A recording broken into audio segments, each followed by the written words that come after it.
নমস্কার, আমি শুভ। আপনারা দেখছেন জিটিভি, দ্রুত হচ্ছে সবার সাথে। তারপর আরিয়াদহে জয়ন্তোষী, গতকালে আরিয়াদহে মা ও ছেলেকে গণধোলাই দিয়েছে এই আরিয়া সিং, জয়ন্ত সিং আরিয়াদহে। একের পর এক যে ঘটনা ঘটছে বাংলাদেশে, কি বলবো, বলার কিছু নাই। সারা বাংলার মানুষ নিন্দা করছে। আর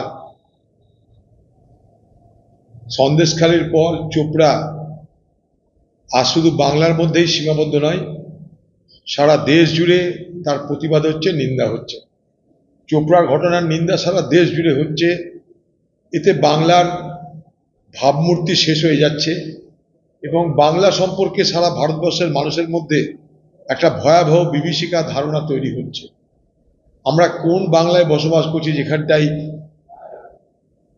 কোনো দলের নেতা মনে করতে পারে যে কোন পরিবারের কোন ছেলের কোন মেয়ের কি করে চলা উচিত বা না উচিত, এবং আইন তুলে নিয়ে এসে সাজা ঘোষণা করে দিয়ে শুধু সাজাটা ঘোষণা করাই নয়, সেই সাজাকে সে নিজে বাস্তবায়িত করছে।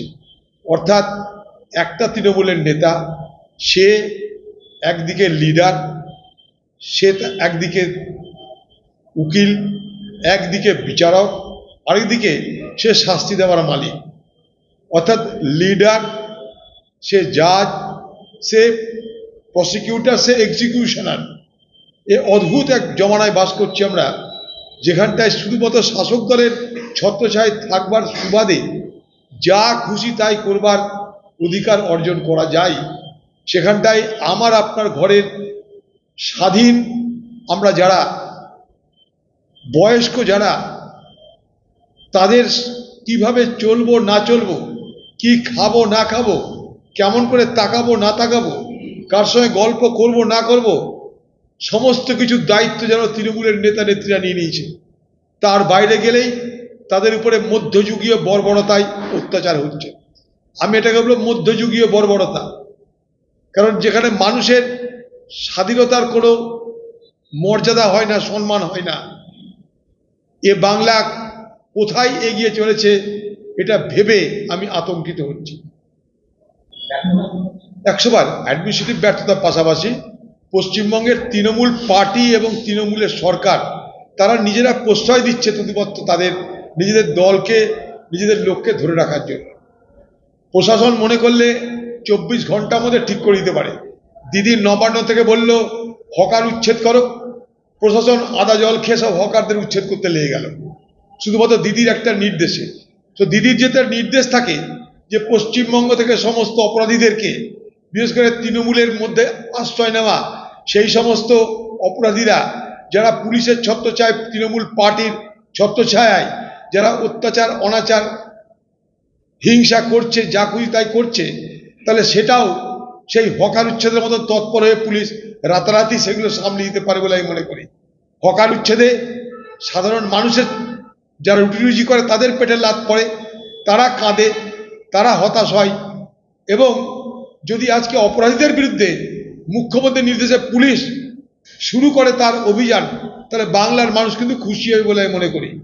সেখানে যদি নিরপেক্ষতা থাকে, অবশ্যই এই কথাটা জুড়ে দিতে চাইছি, সেখানে যদি নিরপেক্ষতা থাকে বাংলার মানুষ অবশ্যই খুশি হবে। কারণ আমরা যে যাই করি না কেন, আমাদের ঘরের মা বোনেরা, সাধারণ মানুষ, তারা কিন্তু শান্তি চায়, নিরাপত্তা চাই। দেখুন, এখানে সবই হচ্ছে এই বাংলায়। রাজ্যপালকে কেউ কোথাও আমন্ত্রণ জানালে তার প্রোটোকলের মধ্যে পড়লে সে যেতে পারে কোথাও, কিন্তু তার উচিত রাজভবনে বসে সমস্ত বিষয়টাকে দেখভাল করা, পশ্চিমবঙ্গ প্রশাসনের কর্তা ব্যক্তিদের ডেকে নেওয়া। কোথাও তিনি পরিদর্শন করতে পারেন না তা নয়, নিশ্চয়ই তিনি কোথাও পরিদর্শন করতে পারেন। এর আগে রাজ্যপালরা পরিদর্শন করেছেন, আমরা দেখেছি। স্বাভাবিকভাবেই রাজ্যপাল কোথাও যেতে পারেন না এমন কোনো নিশ্চয় বাধা, এমন কোনো নিশ্চয় প্রতিবন্ধকতা কোথাও নেই। কিন্তু আমরা এটা জিনিস অন্তত রাজ্যপালের কাছে আশা করব যে ঘটনা নিয়ে যেন রাজনীতি না হয়।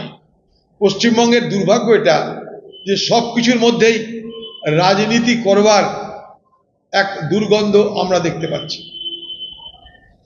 পশ্চিমবঙ্গের সমস্ত পুরসভা বিরুদ্ধে যদি তদন্ত করা হয়, পশ্চিমবঙ্গের প্রত্যেকটা পুরসভা তৃণমূল পরিচালিত এবং প্রত্যেকটা পুরসভায় কারচুপি হয়েছে, দুর্নীতি হয়েছে, রাহাজানি হয়েছে।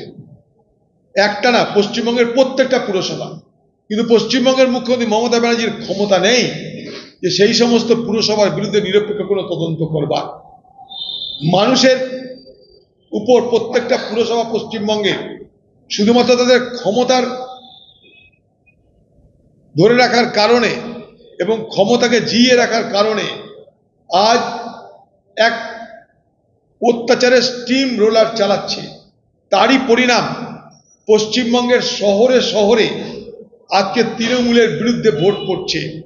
সে ভোট যেই পাক, কিন্তু মনে রাখতে হবে পশ্চিমবঙ্গের প্রত্যেকটা শহরে, প্রত্যেকটা মিউনিসিপ্যাল এলাকায় মানুষ আজ তৃণমূলের দ্বারা পরিচালিত। পৌর কর্তৃপক্ষের বিরুদ্ধে তাদের ক্ষোভ,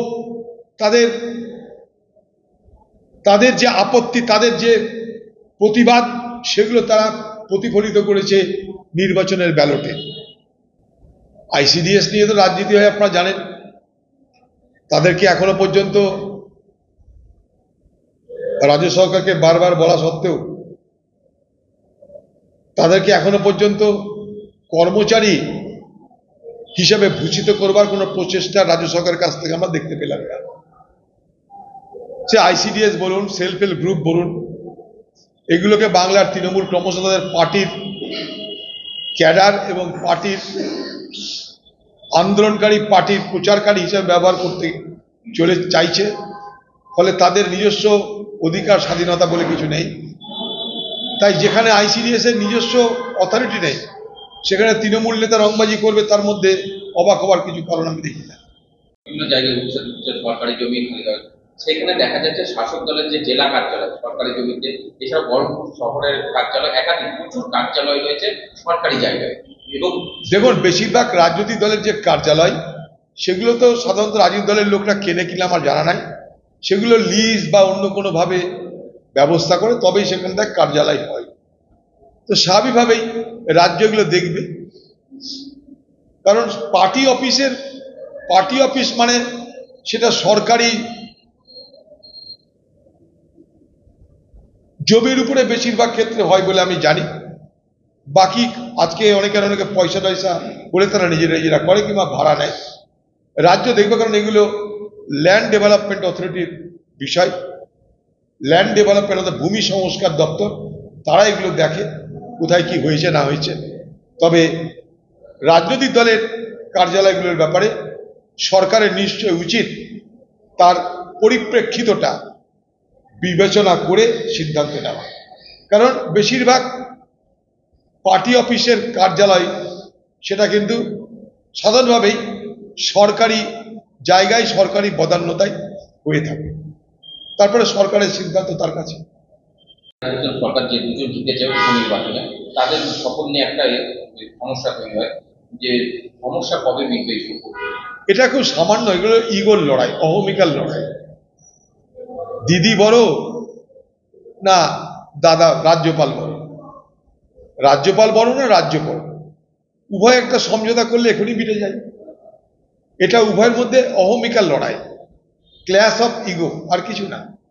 রাজ্যপাল বলছে আমি তোমার থেকে বড়, রাজ্য বলছে আমি তোমার থেকে বড়, হাম কিসি সে কম নাই। এ তু মাই চলছে। আর দুজন বিধায়ককে আমরা দেখছি তারা সেখানটায় তাদের দাবিতে অবস্থান করছে। আমি যেটুকু জানি যে একজন জনপ্রতিনিধির স্থান হয় লোকসভা হলে স্পিকার লোকসভা, রাজ্যসভা হলে chairman Rajya Sabha, vice chairman Rajya Sabha, আর যদি বিধানসভা হয় তাহলে সেখানটাই স্পিকার বিধানসভা। তার মধ্যে কখনো উপনির্বাচন, কখনো নির্বাচনের হয়তো তারতম্য থাকতে পারে, কিন্তু এগুলো এমন কিছু নয় যে এটা কোনো বড় সমস্যা বলে পরিগণিত হতে পারে। এটা কোনো সমস্যাই নয়, এটা একটা সাধারণ সমস্যা, সেটাকে জটিল করা হচ্ছে। এবং প্রতিদিন আমরা দেখতে পাচ্ছি টিভির পর্দায় তাই নিয়ে খবর হচ্ছে।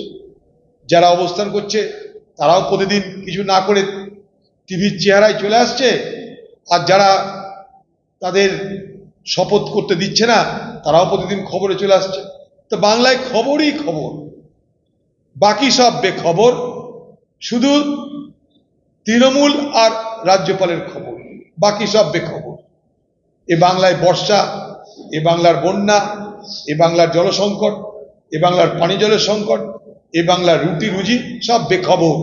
একটাই খবর, দিদি কি করছে, দিদি দলের লোকরা কোথায় সন্ত্রাস করছে, রাজ্যপাল কি করছে, এই নিয়েই আমরা ব্যস্ত হয়ে আছি।